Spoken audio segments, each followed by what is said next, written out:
E aí, pessoal, mais uma aula aí, né? Continuando, né? Vamos terminar a indução eletromagnética nessa aula. Aí depois a gente começa com o assunto da física moderna aí, relatividade, né? Isso. Tratar de curiosidade, o aluno Justamente. tem um conhecimento aí novo, né? Que está aí no mercado, mas tem uma noção para aguçar a curiosidade, ele procurar, pesquisar sobre isso, beleza? Então, vamos terminar essa parte 3, né? Agora é Indução. Então, vamos lá? Não tem até a 10 não, né? Não. Vamos lá, então. Fechando aí a parte de indução eletromagnética, falando de dínamos, né? Que é a máquina que realmente vai fazer o diferencial. Então, o pessoal dá uma olhadinha aqui, exatamente nesse equipamento que vai aparecer, que nós já citamos, falamos lá sobre o menino que descobriu o vento, com a ideia, descobrir, não é que descobriu, parece um tema, um título, né, de filme meio bobo, mas não é isso. É que ele descobriu que através da energia do vento, para girar lá um moinho, né? Tipo, ele fez vamos dizer, um catavento, assim, né? Nem chega a ser um moinho, né? Bem rústico. Adaptou, tem todo o trabalho social ali, que tem a situação da família, né? Cultural. Então, isso aí, o que ele fez? Ele trouxe um conhecimento simples, mas que mudou a vida de muitas pessoas. Então, conhecimento simples de um equipamento pequeno pode ser aumentado, vamos dizer assim, em proporções, né? Tanto uma máquina maior produção, mas no caso dele era simplesmente tirar um pouco de água para irrigar certas regiões, por exemplo. Conseguir uma colheita uma vez no ano, 2 vezes no máximo. Ele poderia aumentar isso. Se era uma, aumentar para 2, 3 vezes. Se era 2 vezes, aumentar de 3, 4, até 5 vezes, né? Você conseguir colher algo. Então, isso que foi o diferencial e exatamente falando sobre o dínamo mesmo, né? Isso que é legal. Então, vamos lá? Dando continuidade aí, só para lembrar, né, que nós tínhamos falado, e a habilidade de resolver problemas que envolvam as leis de Faraday e Lenz, né? Foi as 2 leis que nós comentamos. Então, nas aplicações da indução eletromagnética em máquinas elétricas, lógico, né? Dínamo é um aparelho que gera corrente contínua, convertendo energia no caso, né, mecânica em elétrica. Que energia mecânica é essa? Aí você vai ter que observar. No filme que nós comentamos, há o vento girando ali uma hélice. No nosso caso, que vai mostrar aqui, geralmente é o quê? Olha aí, a bicicleta. E através do atrito, né, o contato dela com o pneu, vai girar esse mecanismo e fornecer energia para o farol. Bom, agora sabe para que servem os frisos no pneu da bicicleta, né? Olha Acho que ninguém sabia para quê. Agora está explicado. É verdade. Agora eu parei para pensar. Não tinha por que ter aqueles frisos no pneu. Isso. Realmente. Através de indução eletromagnética, né? É constituído por um ímã e uma bobina. A energia mecânica de um rio, por exemplo, faz girar, né, um eixo no qual se encontra o ímã, fazendo alternar os polos norte e sul, né, na bobina, e por indução geram uma corrente elétrica e um campo magnético, que é o que importa aqui. Então, é mais do dínamo, né? O contrário ou contrapartida, ou seja, a bobina no eixo, também é possível. É possível e faz o mesmo. E faz o mesmo, desenvolvendo daí o campo. É aquela história que nós falamos, né? Já conseguimos a ida, né? Será que se a volta for verdadeira, nós conseguimos evoluir? Foi o que aconteceu nas usinas aí. Os dínamos podem retirar energia mecânica das turbinas, que podem ser frias, no caso de queda d'água, né? Que as queda d'água tem, né, Décio? Agora já tem uma tecnologia hoje que não precisa a queda d'água aqui mesmo em Rondônia, né? Ou quentes, né, no caso de vapor de água. Então aí, o que é? Pessoal, dá uma olhadinha aqui. Existe a evolução em geração de energia, né? Itaipu é uma queda absurda, né? Muito alta. 175 metros, se não me engano. E o que acontece? É muita energia na queda d'água e gera o quê? Energia das duas aqui, né? Comparado. As duas nossas, né? Comparado com as duas. Somada as duas é menor ainda que ela. Isso. Juntas, então, um pouquinho menor. É só de pensar. Então, aqui é a questão de fluxo que passa, né? Aqui nós não temos queda d'água. Aqui você não vê uma... Aqui é energia mecânica mesmo, né? Lá é energia potencial transformando em mecânica, na verdade. Que energia potencial gravitacional, a água desce na turbina e com a queda d'água, aqui não tem queda, passa pela turbina fazendo o trabalho, né? Exatamente. É a diferença. E tecnologia nossa aí, apesar das turbinas ter sido criadas aí na Coreia, etc., mas as turbinas foram montadas segundo o sistema brasileiro, né? Isso. E o interessante é como foi falado, sempre tem algo diferencial. A geotérmica, por exemplo, você pega ali os gases, alguns furam, né? Vão lá e furam um determinado local, encontrando ali alguns bolsões de ar quente, vem da terra mesmo, canalizar na realidade, porque não é do nada que você vai chegar e conseguir canalizar, você tem que ter toda uma estrutura e tal. E o que acontece? Aquele próprio vapor que vem de lá, ele pode aquecer a água, usar o vapor, pode usar esse próprio vapor que está sendo expelido. Então, tem vários tipos de tecnologia. Isso aí você vai decidir qual a melhor captação que você tem. É muito vento? No caso, né, eólico. Eu tenho muita incidência de sol, placas fotovoltaicas, né? Ou se você tem um rio em que você tem uma queda d'água muito boa, isso vai ajudar o quê? Reduzir o tamanho do reservatório, né? O impacto ambiental vai ser menor. No nosso caso, não. O impacto ambiental ele é muito grande. Muito, muito grande. Né? Geotérmica no Brasil usa a térmica, não é geotérmica. Geotérmica vem da terra, né? Sim. Isso aí nós temos pouquíssimas usinas desse tipo no planeta. Sim, sim. No Brasil usa a térmica, que é aquela com óleo diesel que esquenta o vapor, né? A turbina a vapor e liga. Isso. Ou tem o óleo diesel direto na máquina, né? Mas, não é boa. Essa aqui mesmo que nós temos da Eletronorte é a vapor. Sim. Inclusive, traz água do Rio Candeias e volta essa água para lá. Ela esfria a máquina, usa o sistema do gerador. E eu uso óleo diesel, só que é o óleo mineral, né? Sim. Não o óleo comum. Então, vamos lá, só para falar... Sempre é bom estar tocando nesses assuntos que já foi falado. Vamos lá, continuando? Então, aí, a máquina mais simples que você vai ver, né? Gerando corrente, nesse caso, corrente contínua. As polaridades do ímã são invertidas a cada 360 graus de rotação para que o dínamo, no caso, né, esse dínamo aqui, ó, gere uma corrente contínua, ao contrário dos alternadores que transformam energia mecânica em energia elétrica alternada. Ou seja, que possuem pausas, mas essas, né, pausas são tão rápidas que você não detecta, né? 60 Hz. Aí você tira 60 repetições em um segundo, você não vai conseguir São 120, Mac. Porque cada um dá 2 nó. São 120 repetições, 60 Hz. Porque a onda, né, ela faz nó a cada 2. Ela zera 2 vezes. Fechar um ciclo, né? Para sair do zero, né? Vai no zero de novo e volta. Sim. Fazer uma repetição, na realidade, né? Fechar um ciclo tem uma repetição. É só lembrar do segundo ano, pessoal, dá uma olhadinha aqui. Olha aqui. Lembrar do segundo ano que nós fizemos aquela parte das ondas, aí mostramos as ondas e formava um nozinho, né? Podia fazer até com barbante. Aí cada nó daquele. Então, para fazer uma onda, você precisa de 3 nó, ficar 3 nó. Então, o primeiro, o segundo, então 60 Hz tem que ter 120 pontos daquele zerado, onde a corrente zera, né? É só lembrar. É a repetição, 60, no caso, né? Que sobe, desce, sobe, justamente. Desce, sobe, desce. Aí 60 vezes por segundo, cada uma delas é 2 vezes, nós damos 120. Quer dizer que uma lâmpada pisca 120 vezes durante 1 segundo. Isso. Só que o tempo que ela fica desligada é tão pequenininho que nós não conseguimos perceber, né? Algo interessante falar disso, por exemplo, para quem tem placa de vídeo, quem olha alguns vídeos ou jogos, você percebe que tem um FPS, né, que é quadros repetidos. De quadro por segundo. Então, o que acontece? Quando está até em 60, você não percebe muito. É muito difícil você perceber, tem que ter uma imagem ilustrando isso, uma comparação.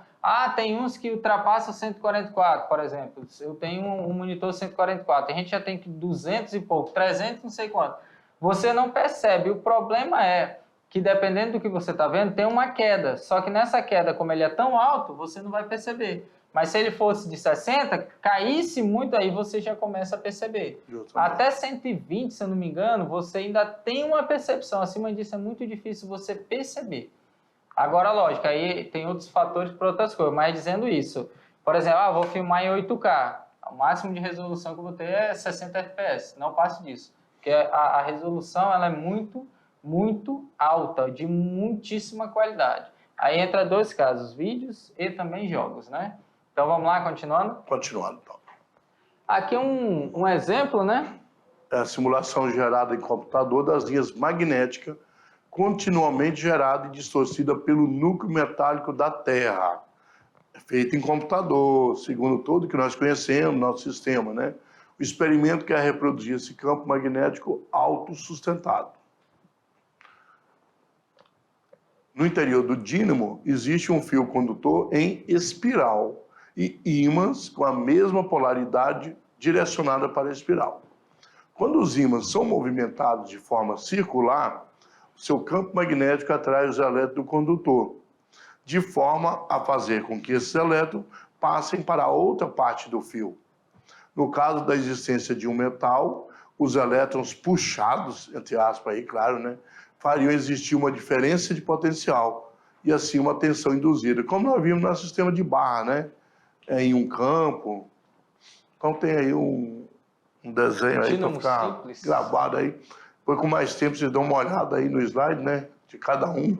Sim, sim. Aqui mostrando a parte que está girando, né? Essa parte aqui você percebe que ele vai girar. Ele não toca nessa parte de cima. Então, é isso aí que é interessante, né? Você, como é que funciona? Então, você vai ver que não tem toque. Então, para funcionar, tem que ter uma força que faça isso aí girar sem tocar, induzindo o movimento. Aqui, ó, tá perfeito. Lembra lá daquele desenho que nós vimos, né, daquela espira? É exatamente isso, só que aqui, lógico, essa espira é totalmente preenchida, né? Essa parte aqui é totalmente preenchida, que tem aí a bobina, você pode olhar aqui os enrolamentos, né, dos fios aqui, ó. Então, é bem interessante não ter toque, mas induzir, fazer uma indução e fazer esses elétrons se moverem dentro desse mecanismo. Aqui tem um mais simplesinho, bem antigo, né? Enorme comparado aos... Deve ser um norueguês pelo nome aí. Isso. Olha só, 1855, então bem antigo, mas a estrutura dele você vê que é parecida, né? Você olha aqui, ó, o giro, algo que vai girar, aqui, ó, a corda, as bobinas, tipo uma corda, né? Um cabo ali fazendo girar aqui, ó, nesse sentido aqui, ó. Então tem tudo, só que aqui não está aparecendo a parte interna. Aqui ele mostra, né, os enrolamentos, carcaça, o induzido gira num campo magnético. Então esse induzido aqui você vai encontrar em vários equipamentos, alternador de carro, motor de partida, ventilador, tudo isso você vai encontrar. Que é a parte mais valiosa aí. Dínamo do italiano Antonio Passinotti, 1860, então todos eles usando já sempre... melhorou um pouquinho em relação ao outro, né? Isso, em relação a esse aqui já está mais evoluído. Parece que é de mesa, comparado com esse aqui que é bem maior. Esse aqui, a estrutura dele é bem maior. Bom, e aqui evoluindo mais ainda, né? Dínamo do belga Zenobi, Grêmio, né? Aí você usa a mão com a manivela aí para... poder fazer o giro.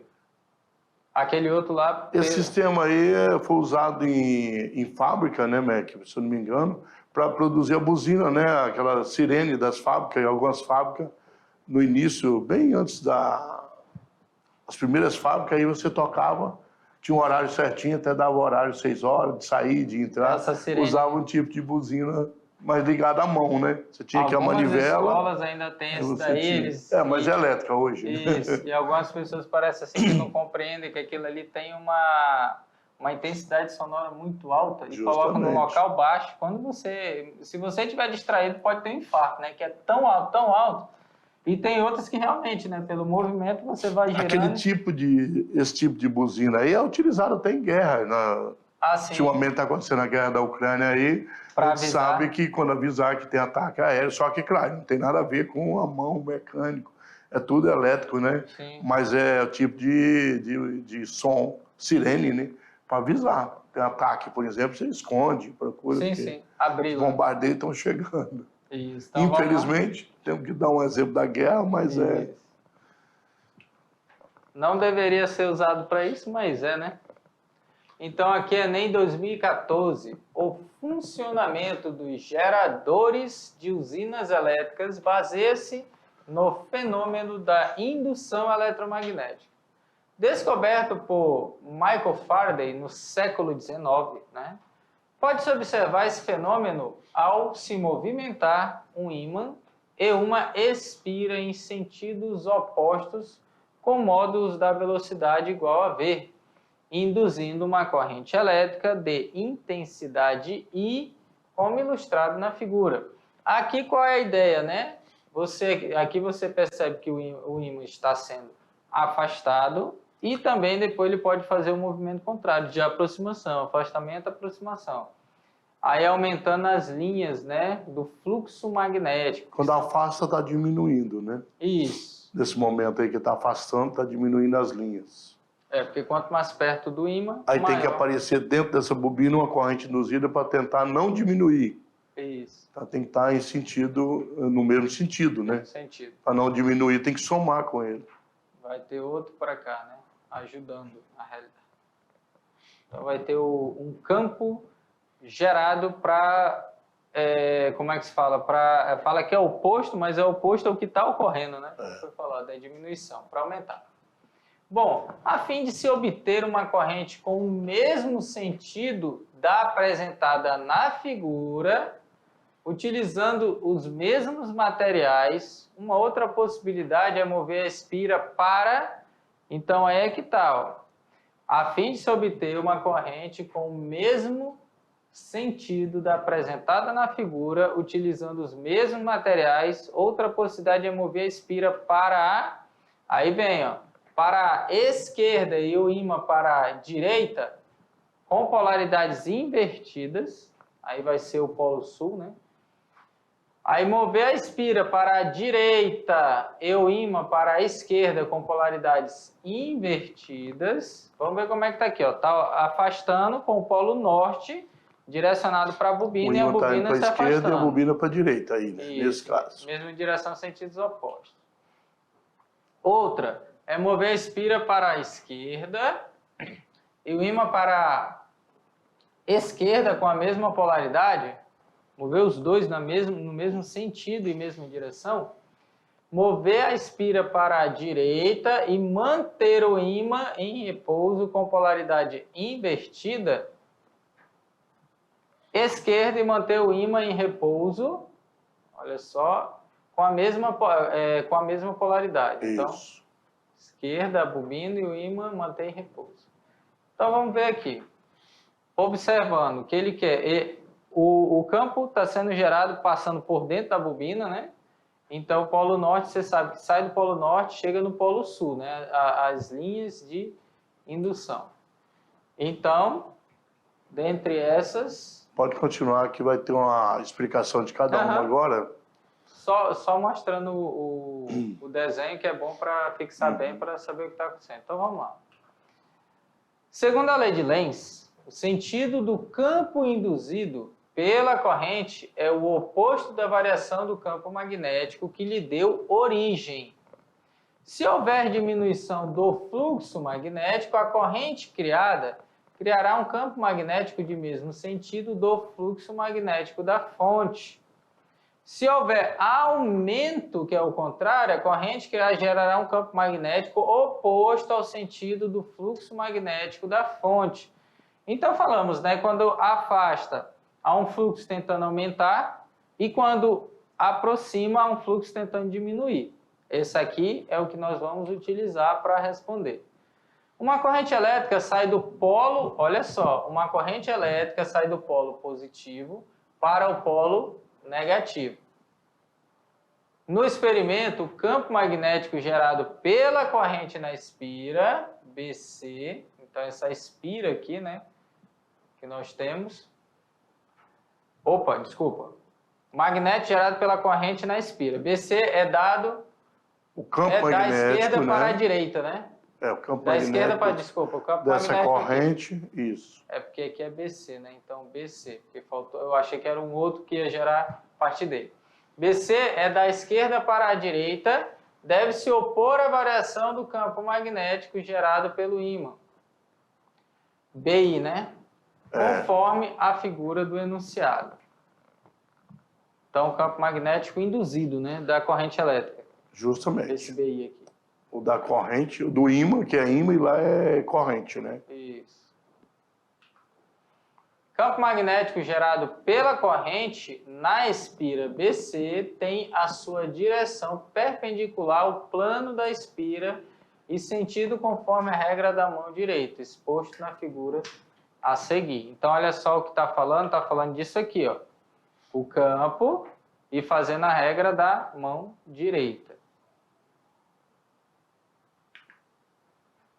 E todo tempo voltar a figura para... Pode continuar que ainda tem lá o... Então vamos analisar cada uma das alternativas, né? A primeira alternativa, se mover o ímã para a direita com a polaridade invertida e a espira da esquerda para a direita, o campo magnético do ímã BI irá aumentar da direita para a esquerda. Assim, o campo magnético induzido pela corrente, que é BC, será da esquerda para a direita, contrário ao aumento de BI, conforme o necessário. Então, a primeira é verdadeira já, né, mostrando. Primeira afirmativa, né? As outras são falsas, mas vamos...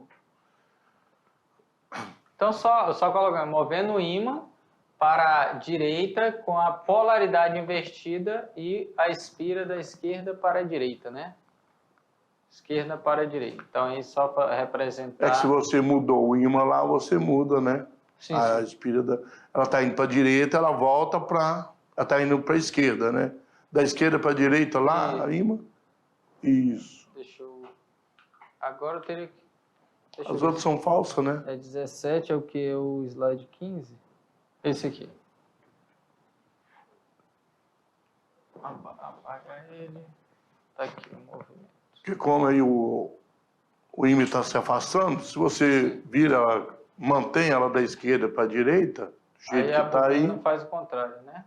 Da direita para a esquerda, que foi falado lá no 17, né? Então vamos lá, movendo o ímã para a direita, né, que eu já vou mostrar, com a polaridade invertida e a espira da esquerda. É porque ele está movendo para a esquerda. Se você vira lá sim. o ímã, justamente. A gente vê que o ímã aqui está para a esquerda. Vamos virar ele agora para a direita, só que agora é o sul. Só que o sul, as linhas vão estar o quê? Chegando, né? Chegando. Então vai estar aumentando a intensidade, correto? Uhum. E chegando.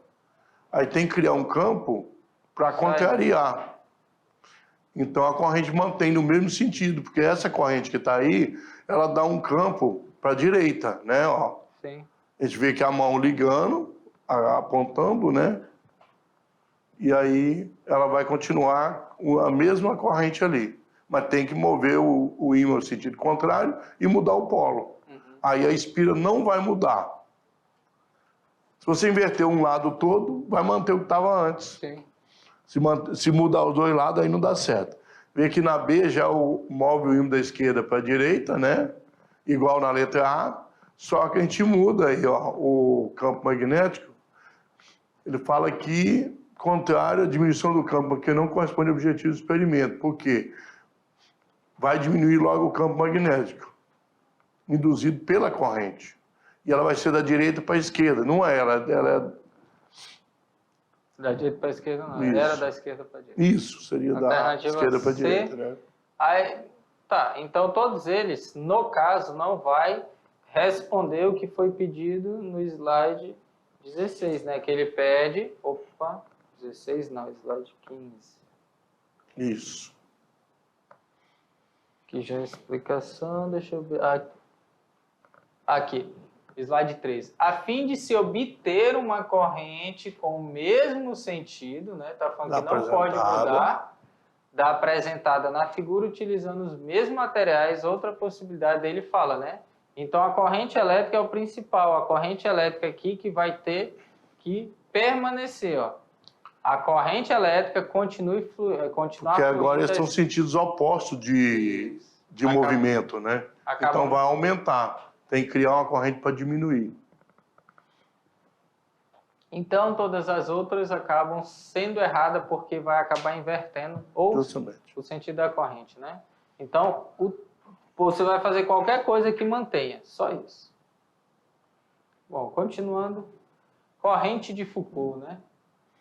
Então, quando um fluxo magnético varia através de uma superfície sólida e não apenas delimitada por um condutor, como foi visto em indução eletromagnética, há a criação de uma corrente induzida sobre ele, como se toda a superfície fosse composta por uma combinação de espiras muito finas justapostas. O nome dado a essa corrente é em homenagem ao físico e astrônomo francês Jean-Bernard Léon Foucault, que foi quem primeiro mostrou a existência delas. Devido às suas dimensões consideráveis, a superfície sofre dissipação de energia por efeito Joule, causando grande aumento de temperatura, o que torna possível utilizar essas correntes como aquecedores, por exemplo, em um forno de indução, que tem a passagem de corrente de Foucault como princípio de funcionamento.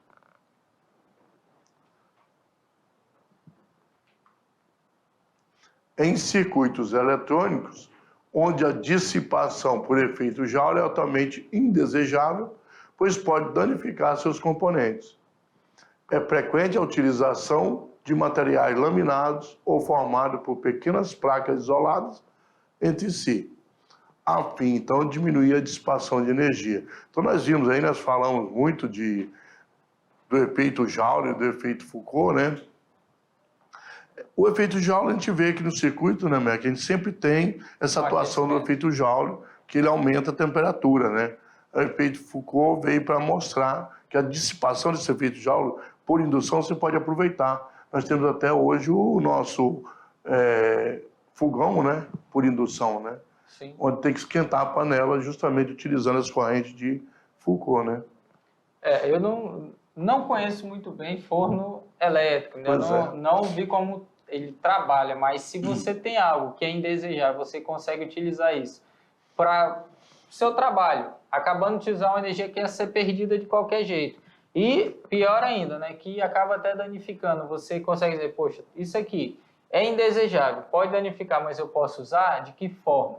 Aí vai lá e utiliza isso, porque forno já sabe que é para aquecer.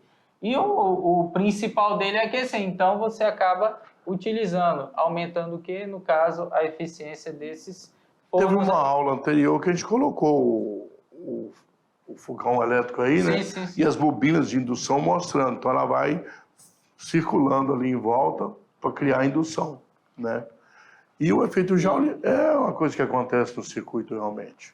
Exatamente. Eu acho que todo equipamento praticamente sofre com isso. Alguns, nesse caso, utilizar, e outros você tem que minimizar, né? Conseguir ter ali um dissipador mesmo, de pegar esse calor e dissipar e jogar por meio quando é efeito Joule, que é indesejável, né? A partir da passagem de corrente elétrica. Então você tem que acabar usando mecanismos para fazer aquela peça não ultrapassar certos limites. Então, dentro dela, acaba com certeza tendo esse efeito de Foucault. Algumas correntes vão gerar algumas linhas ali, aquecer, vai gerar essas correntes de Foucault, vai acabar aquecendo. Não era para acontecer, só que aí não dá para visualizar que são peças pequenas. Mas Justamente. Você consegue minimizar o efeito da troca de calor com o efeito Joule, que é o aquecimento dele, né? Beleza? Então vamos lá? Continuando. Voltando então. As correntes de Foucault, tá aí ó, em vermelho, né? A corrente de Foucault é o em vermelho aí. Induzidas em uma placa de metal. Essa C é a placa de metal que está aí. Enquanto se move sob um ímã. No caso, o campo magnético, B verde, é do campo do ímã. Como você vê que é norte, sai do norte, né? Entrando na placa, procurando o sul, que estivesse do outro lado. Então é direcionado para baixo, atravessando a placa. E na placa aparece essa corrente de Foucault, né? Em toda essa área. Por isso que a corrente de Foucault, na verdade, ela era estudada aqui no ensino médio apenas como uma curiosidade, porque as equações delas são equações que vocês verão só na universidade se vocês tiverem um curso relacionado, tá? Aí a placa está em movimento, passando pelo ímã, né? Exatamente. Aí no caso é se, né? Se for fazer. São umas equações mais rebuscadas.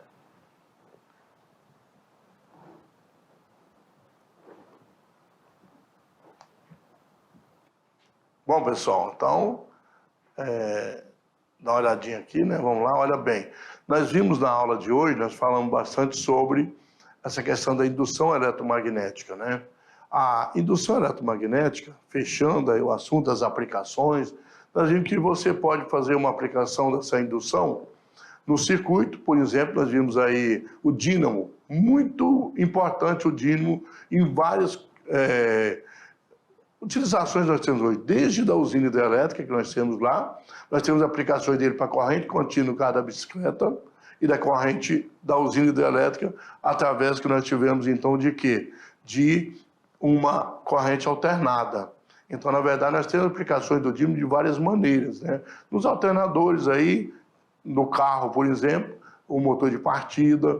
Então, nós temos uma aplicação do dínamo. E falamos da corrente Foucault e como essa corrente ela vai espalhar no metal que estiver em movimento passando por um campo através do ímã, ok? Então, voltando aí, Mac, para... Sim, dando uma olhadinha. Dá uma olhadinha aqui, voltando numa questão aqui, só para a gente voltar um pouquinho. Vamos lá, pessoal, dá uma olhadinha na tela. Olha bem. Só mostrando um pouquinho que ficou meio carregado o exercício, né? Riscou muito, né? Então todo esse, toda essa, vamos dizer, configuração, ela era em relação a o que foi pedido, né?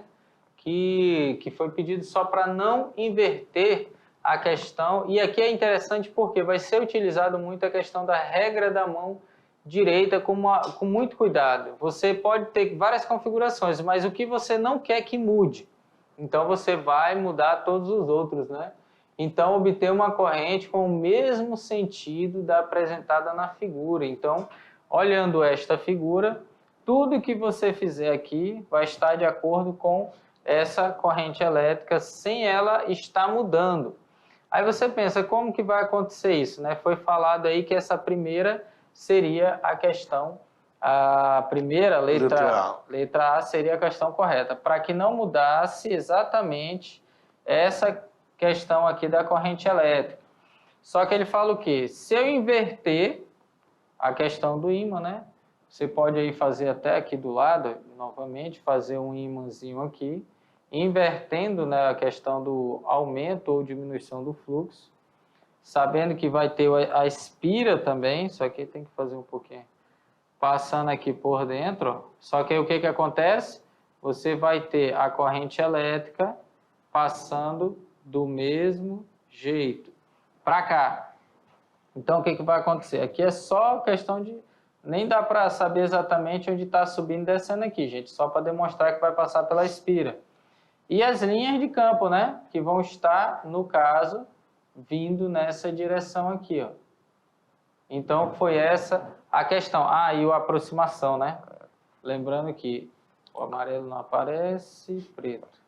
Aqui, ó, que agora a velocidade deste ímã é para a direita e a bobina, ela acaba se movendo para a esquerda.